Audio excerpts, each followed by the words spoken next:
to the Community Church of Chapel Hill Unitarian Universalist. I'm Sina Butler, a member of the Worship Associates Ministry, and welcome to our annual Children's Holiday Pageant Worship Service! I especially want to welcome any visitors or newcomers to our church and call attention to this special note for you. Welcome guests and newcomers on the backside of the order of service. I would also like to welcome those of you attending online. Lyrics to hymns and all elements of the service may be found on the screen, and a complete order of service, including this week's announcements, is available via the link in the Sunday morning email and on the church website. Our in-person Sunday social is held immediately following the service. Please turn off or silence any cell phones during our service to maintain a worshipful experience. Whoever you are, whomever you love, however you arrived at this beloved place, you are welcome here. As we enter into worship, please turn to the responsive reading, number 621 in the gray hymnal. I will read the plain font, and I invite you to respond with the italicized font.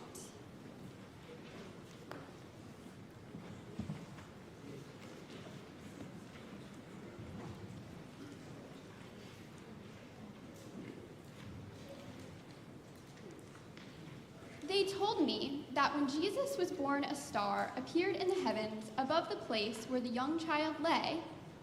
When I was very young, I had no trouble believing in those things. I believed in the star. It was a wonderful miracle, part of a long ago story, foretelling an uncommon life. They told me the secret of the period in the heavens. It's time to burst the fire. When I was older and believed in science and reason, I believed the story of the star explained. But I found I was unwilling to give up the star, the fitting symbol for the birth of one whose uncommon life has long remembered. This star explained became the star understood for Jesus, for Buddha, for Zarathustra. Why not a star? Some bright star shines somewhere in the heavens each time a child is born. Who knows what it may foretell? Who knows what an uncommon life may yet again unfold if we but give it a chance. Please join me in saying our words for our chalice lighting, which are found in your order of service. We light this chalice to celebrate Unitarian Universalism. This is the church of the open mind. This is the church of the loving heart. And this is the church of the helping hands. This morning is the third Sunday of Advent. In previous weeks, we have lit candles for hope and peace, but this morning, we light a third candle for love. This evening marks the first night of Hanukkah. Please stand in body or spirit and join in singing the Light One Candle, which is hymn number 221 in the gray hymnal.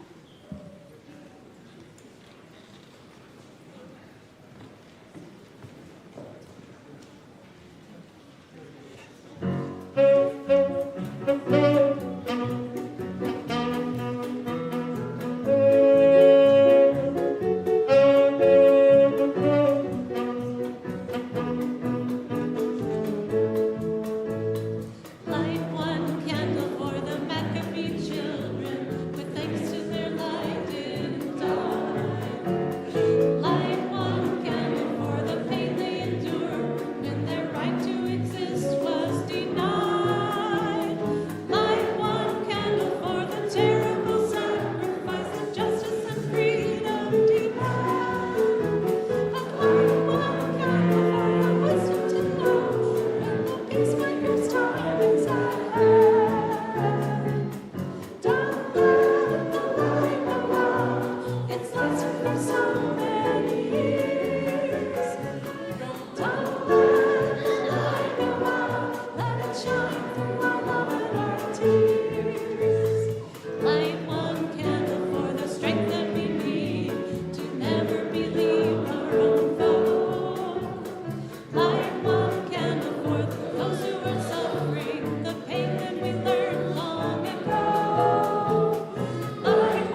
We have received gifts that minister to our needs of body and spirit.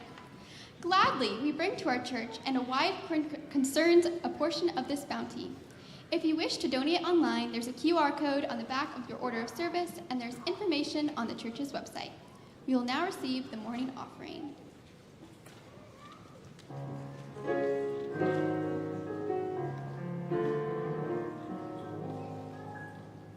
Chestnuts roasting on an open fire, Jack Frost nipping at your nose, Yuletide carols being sung by a choir, and folks dressed up like Eskimos.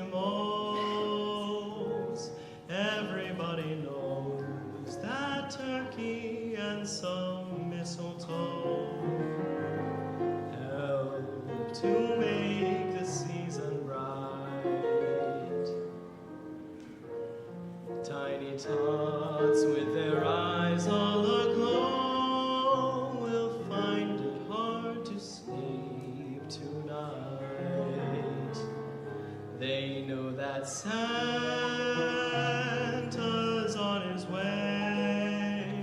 He's loaded lots of toys and goodies on his sleigh, and every mother's child is gonna spy to see if reindeer really know how to fly. And so I'm offering this simple phrase to kids from 1 to 92. Although it's been said many times, many ways, Merry Christmas to you.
Santa's on his way. He's loaded lots of toys and goodies on his sleigh, and every mother's child is gonna spy to see if reindeer really know how to fly. And so I'm offering this simple phrase to kids from 1 to 92. Although it's been said many times, many ways, Merry Christmas, Happy Hanukkah, Merry Christmas to you.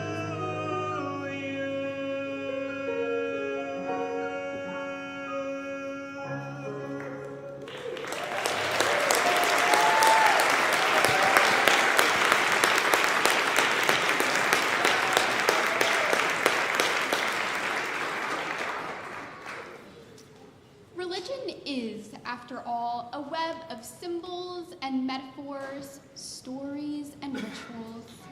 It is also a process in which people talk and think about the meaning of these symbols. To declare a story as true is to end the conversation and force people to pick sides. But when we question what a story means, we open the door to conversation and reflection. This study of literature and philosophy shows us how dialogue and thinking work. Religious wars show us a dysfunctional disputation run amok. Literal truth is obviously important. Facts matter. Alternative facts are simply lies, but some of the most significant human experiences are not grounded in fact. Faith, hope, love, and wisdom are not facts. They are symbolic experiences, not reducible to a simple question of fact. Skepticism about Christmas shows that people are thinking critically. It is good to wonder whether the Christmas story is true, but it's also wise to wonder what it means. Wisdom is about discovering meaning. The wise men of the Nativity story stayed up late, watching the stars. This, too, is a metaphor. Wisdom is wakeful and expectant, and it requires to think carefully about the difference between fiction and fact.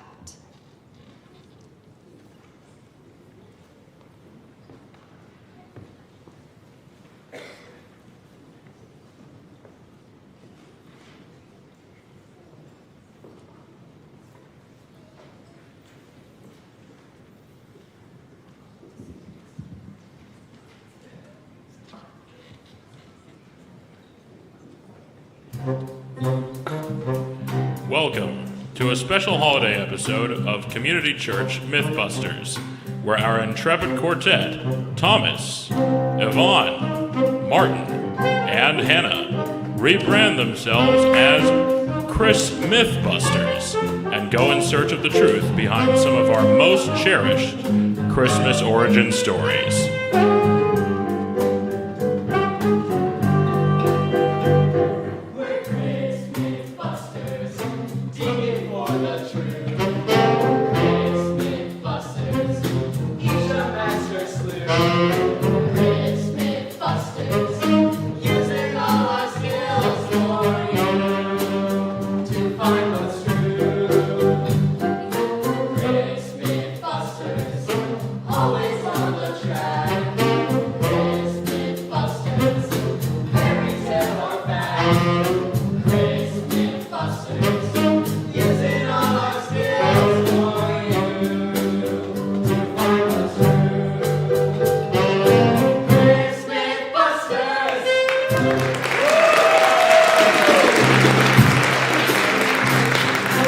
Let's begin by meeting the OG creators of these stories. From the Holy Bible, give it up for Matthew and Luke.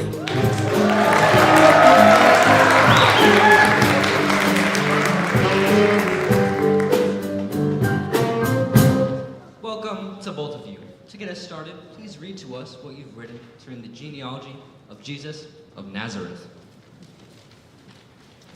You first. No, you. No, I have to insist. But seriously. Okay. Fine. This is the genealogy of Jesus the Messiah, son of David, son of Abraham. The genealogy of Jesus Christ. Abraham, father of Isaac. Adam, son of God. Isaac, father of Jacob. Seth, son of Adam. Jacob, father of Judah and his brothers. Enos, son of Seth. Judah, father of Perez and Zerah, whose mother was Tamar. Canaan, son of Enos. Perez, father of Hezron. Mahalalel, son of Canaan. Hezron, father of Ram. Mahalalel, son of Canaan. Ram, father of Amminadab. Jared, son of Mahalalel. Amminadab, father of Dashon. Enoch, son of Jared. Dashon, father of Eleazar. Methuselah, son of... Listen, we don't have all day. Can we cut to the chase, please?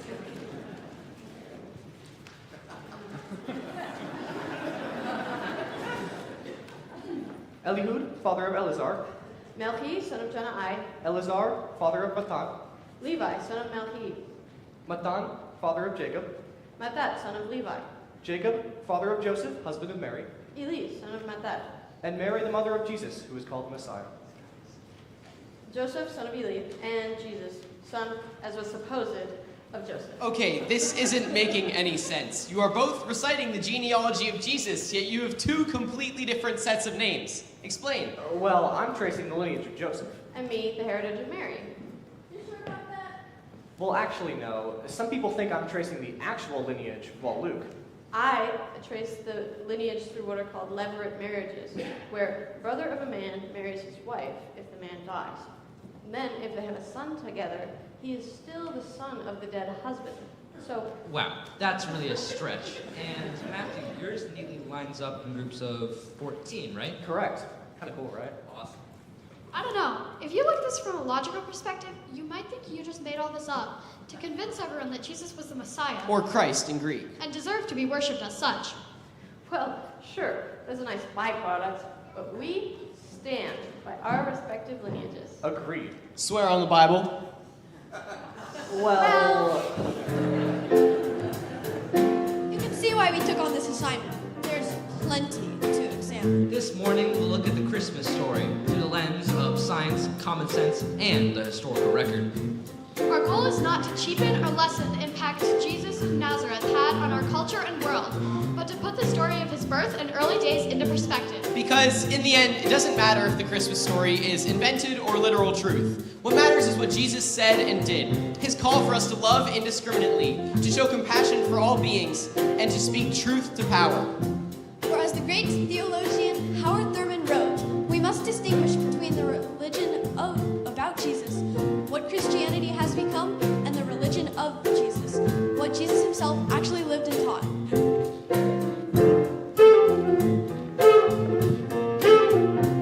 Should we believe the Christmas story? How do we know it's true? This we will explore. We'll open every door and share all our results with you.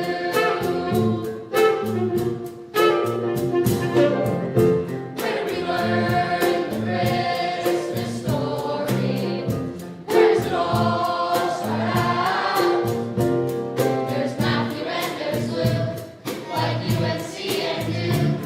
Two different views without a doubt.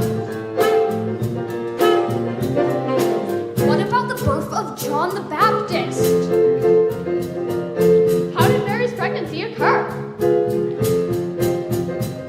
Was there really a census? And a star in the east? Was there no room at the inn? Was Jesus born in a manger? Did the magi bring gifts? Did the angel visit shepherds? Speaking of angels, what's with all the angels? Seems whenever someone has a dream at night.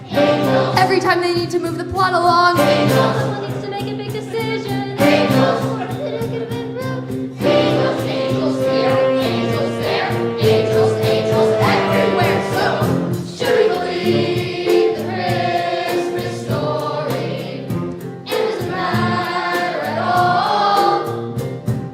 Jesus did exist, on that we will insist, and what he taught us still stands tall.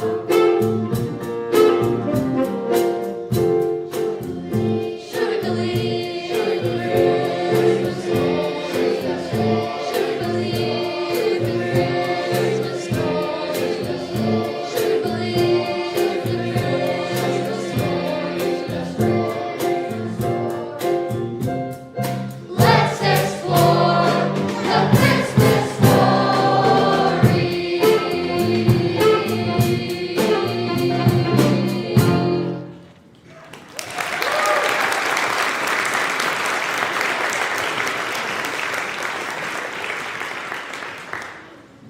Let's start with the story from the Gospel of Luke of the birth of John the Baptist.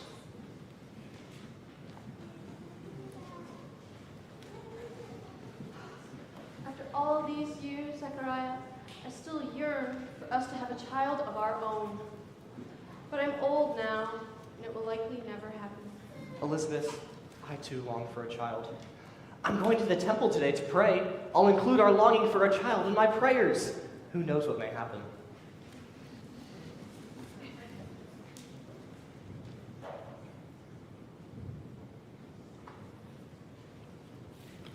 Do not be afraid, Zechariah. Your prayer has been heard. Because you have been sinless and blameless in the sight of the Lord, your wife Elizabeth will bear you a son, and you are to call him John. He will be a joy and delight to you, and be great in the sight of the Lord. and he will bring back many of the people of Israel to the Lord their God, and make ready a people prepared for the Lord. My wife, Elizabeth, she is well past childbearing age, and we have never been able to conceive anyway. How can this be? Because I, Gabriel, sent from God, said so. Now, as you skepticism, No, that's not really what I meant. I was will just trying to render you confirm. mute until Wait, what do you mean? You can't.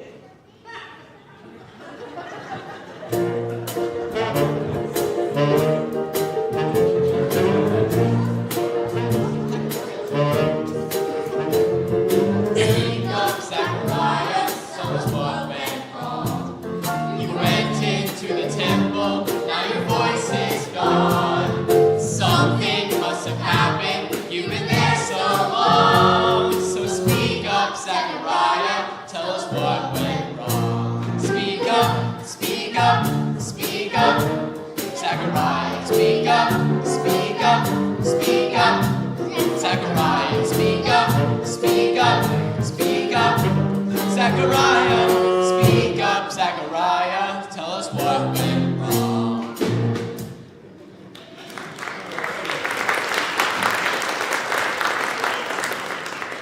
As the story goes, Zechariah goes home to his wife, Elizabeth, who is miraculously pregnant. Time passes and John is born. They bring him to the temple to circumcise the child.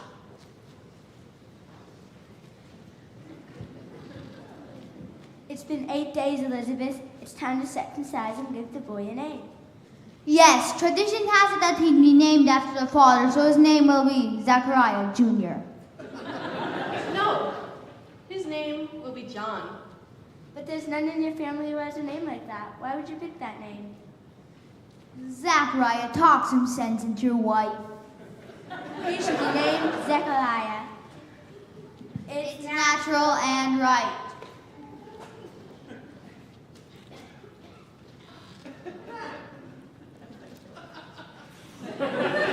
That's right. Okay, wait a second. Now, we know that John was likely a real person, as he was not only mentioned in the Gospels, but also in the Quran and many other holy texts. But usually he isn't mentioned until he is a grown man, living in the wilderness and baptizing anyone he comes across. So we can only imagine that Luke included the story to show that John was special and chosen by God. First of all, the kind of thing the angel's proposing. The old age pregnancy, the miraculous birth, and the purity and sinlessness of a prophet's parents. Right. All are mentioned numerous times throughout the Old Testament, and Luke takes pains to point out that the story fulfills many prophecies. So we know that John was a very important person VIP. that Luke probably just thought needed a better backstory. Okay, townspeople, go on with your celebration.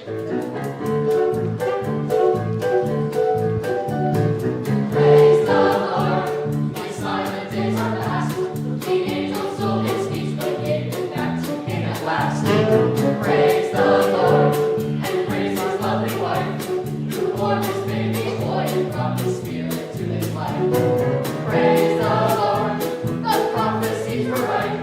Our faithfulness rewarded, now he brought us to the light. Praise the Lord.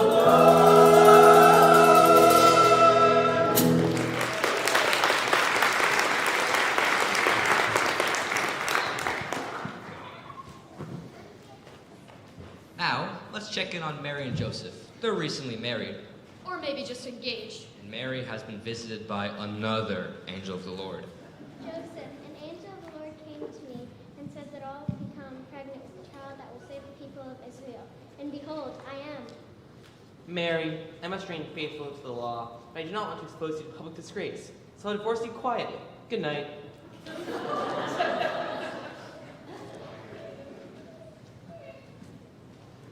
Joseph, do not divorce your wife, but keep her with you and embrace her, for the child she has conceived is from the Holy Spirit.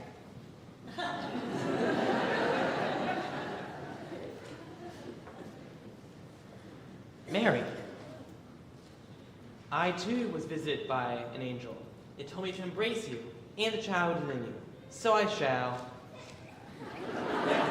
Okay, this might have happened this way, or maybe Mary and Joseph, who many thought were recently married, consummated their marriage and Mary became pregnant. However, seeing how many biblical prophecies these events fulfilled, it's likely that it was just a normal pregnancy, and the Immaculate Conception narrative was added to give credence to the Jesus as a Messiah idea. So many prophecies fulfilled here. Speaking of prophecies, here's a little ditty brought to you by those who granted those texts.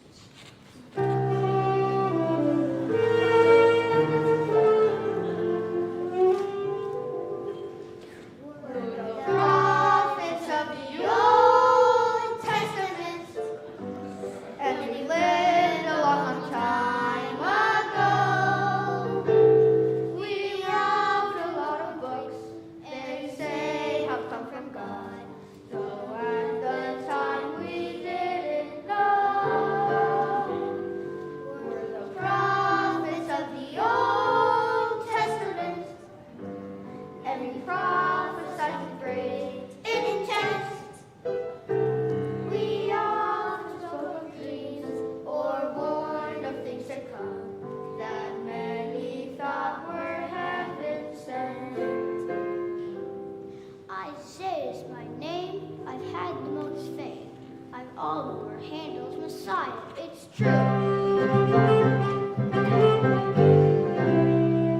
I'm Joseph, and known for interpreting dreams, and the subject of the Andrew Lloyd Webber musical too. Joseph in the amazing Technicolor Dreamcoat. I'm David, and I played the harp and wrote songs. And killed Goliath. They told of my journey from shepherd to king. The Lord is my shepherd is his biggest hit. Indeed, I'm Elijah. When I did expire, God took me to heaven on a chariot of fire. To the riders of the New Testament, we give a hearty shout out to you. Our crops go to y'all, Luke, Matthew, and Paul. Without you, who knows where we'd be? We must say goodbye, but we prophesy that all of your dreams will come true.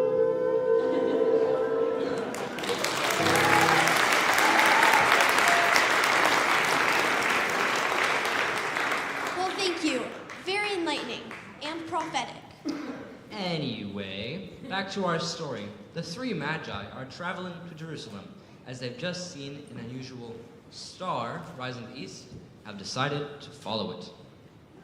In Matthew, he doesn't mention how many magi there were, their names, or much about them, except that they were from the east. Everything else came later.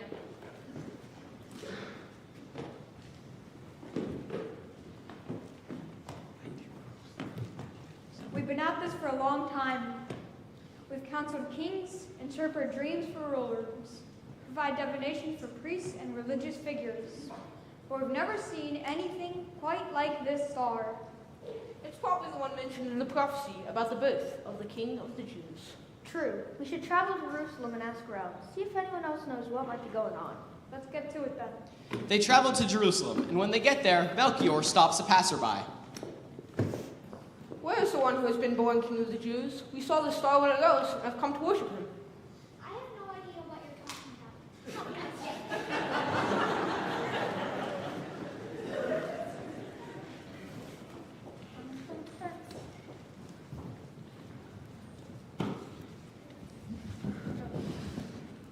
My king, I was at the marketplace and overheard three magi talking of a star in the east and a newborn child, King of the Jews. King of the Jews?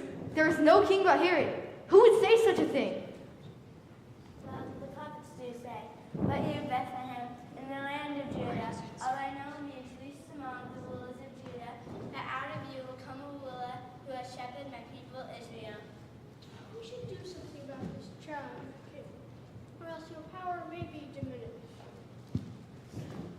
Perhaps we should go and find these magi and see what more about what they're up to.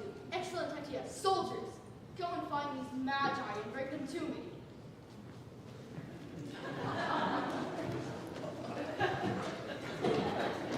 Hey, take your hands off me. Do you have any idea who we are? Okay. I think this is a good place to step in, because they don't even know who they are.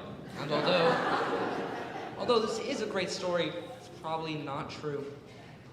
The origins of magi are very murky, as no one seems to agree about whether they are astrologers, wise men, Whatever that means. Zoroastrian priests, magicians, The word magi is said to be the root of magic, after all. or kings. And they didn't even start to be referred to mainly as kings until much later, and it seemed to stick around 500 BC. That's where we got the song, "We three kings of Orient are Okay. bearing his-" What seems to be clear is that they came from the east and brought gifts. Okay, back to the story. Yeah, we're magi, mystical figures from Persia and the Far East who perform magical acts and consult with kings and rulers. We also master astrologists and seers into the future. Or so they say. So we don't appreciate being treated so rudely. I'm the king around here, so I'll treat you any way I like.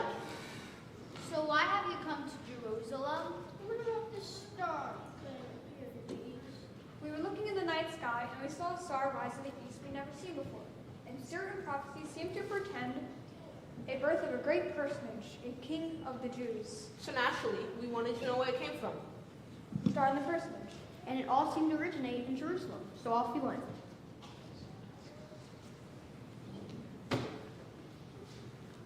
Ah, I see. Then please, go and find this star and this newborn king.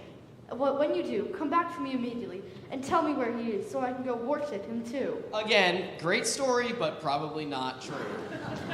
It's more likely that they were invented And embellished. to show that not just Jews should treat Jesus as a great person, but the whole world, including the Gentiles in the Far East, and that the star in the east that they followed was a trope found in many religious origin stories. And for the record, that horrible slaughter of the innocent story was likely a fabrication too. Again, to fulfill a prophecy. As something that widespread and horrific would have shown up in other historical documents, which it did. To move things along, we'll use pantomime for this next section, gospel by gospel. In Matthew's version, Mary and Joseph are from Bethlehem, where baby Jesus is born. After stopping in Egypt, they end up in Nazareth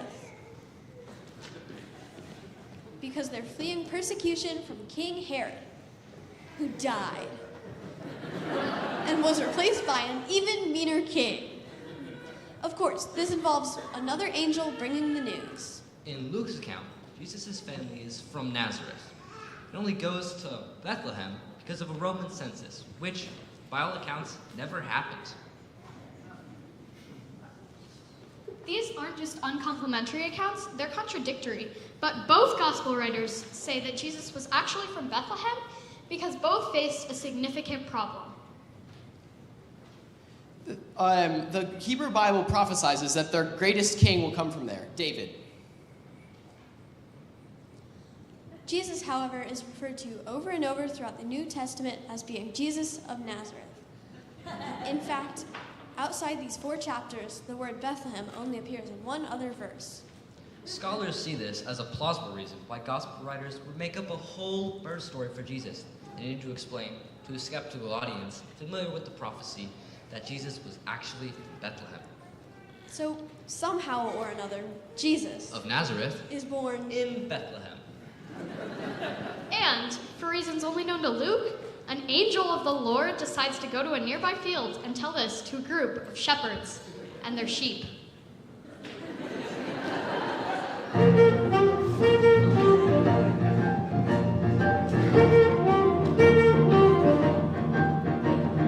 Shepherds in the fields rejoice. Raise your staffs and raise your voice. Shepherds in the fields rejoice. Your child is born. On this glorious Christmas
This is a wonderful scene, isn't it? It's called the creche. And it probably never even happened. Even Pope Benedict XVI, who knew what he was talking about, said that this was most likely written as a metaphor. By having Jesus born in a feeding trough, it became a symbol that he would become spiritual food for the world. And the no room in the inn showed that he was an outsider, not an elite. Still, it's a lovely moment that has been replicated many thousands of times throughout the ages. But how would you feel if someone plopped a baby right in the middle of your dinner plate? Which is what the manger is for these animals. Let's find out.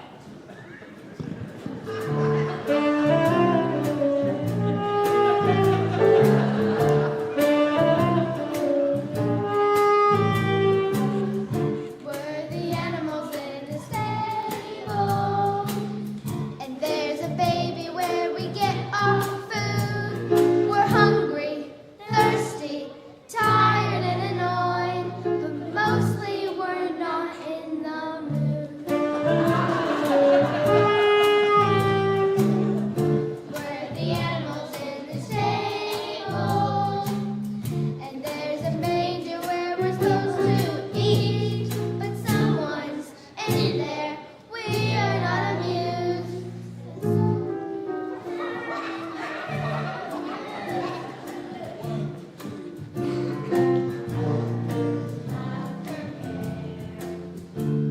Assumptions need which we have not yet shared. Because now baby's dead. We're the animals in the stable, and we don't want to seem the least bit rude. But baby, won't you find another spot so we can at last eat our food?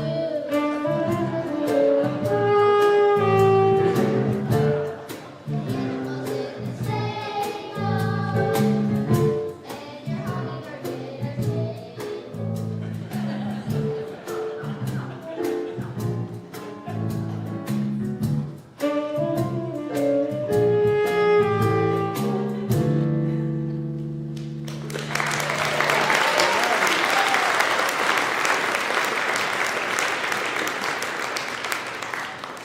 So, I think we've shown you that much of the Christmas story is just that. A story woven from many sources and beginning with Matthew and Luke and embellished through the ages to celebrate the birth of one of history's greatest teachers and religious figures. And so, as we do each year, we celebrate this birth, and with it, the birth of each child throughout the world. For each night a child is born is a holy night. Take it away, Angel Gabriel.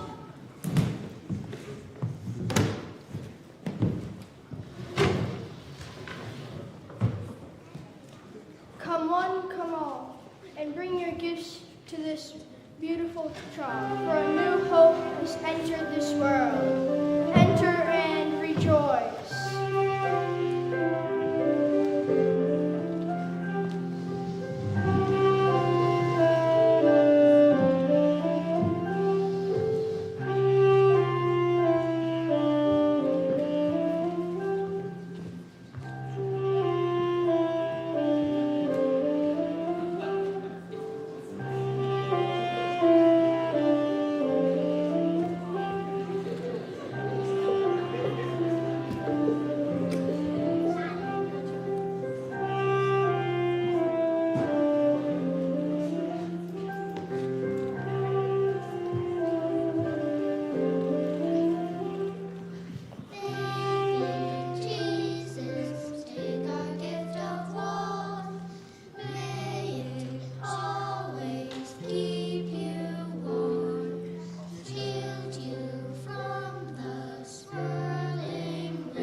Just now, we watched a story of myth, but now we're going to recognize a fact. A fact that Glenn, our music director, is absolutely awesome.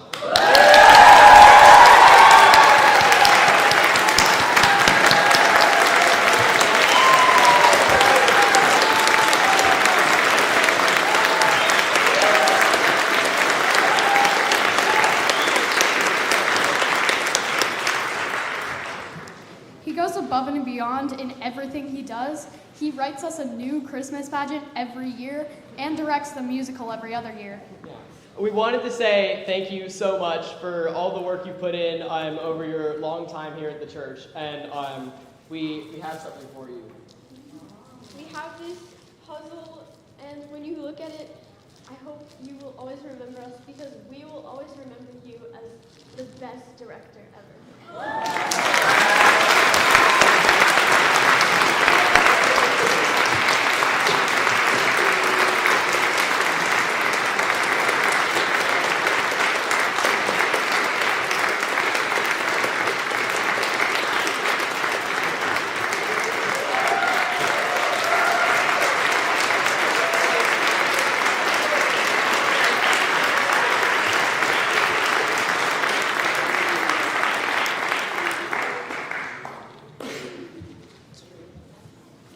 Let us show our appreciation one more time to all the participants in the pageant.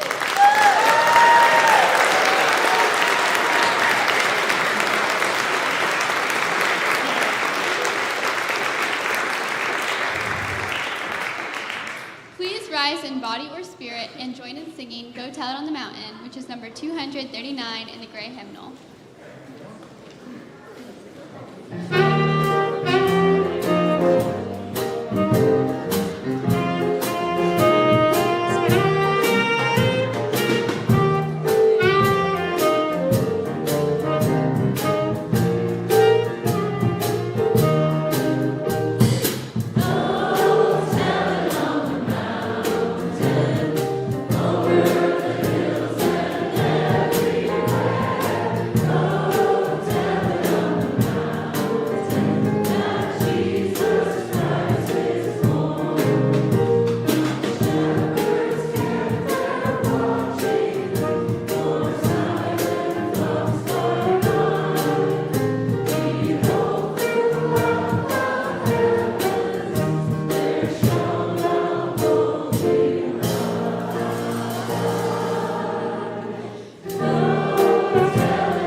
We extinguish this flame, but not the light of truth, the warmth of community, or the fire of commitment.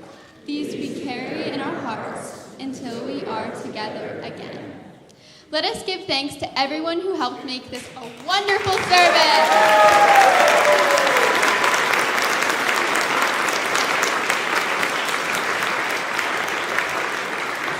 Please join join us in singing Shalom. The words are in your order of service. As you are comfortable, please either hold your hand to the person next to you or cross your arms over your hearts.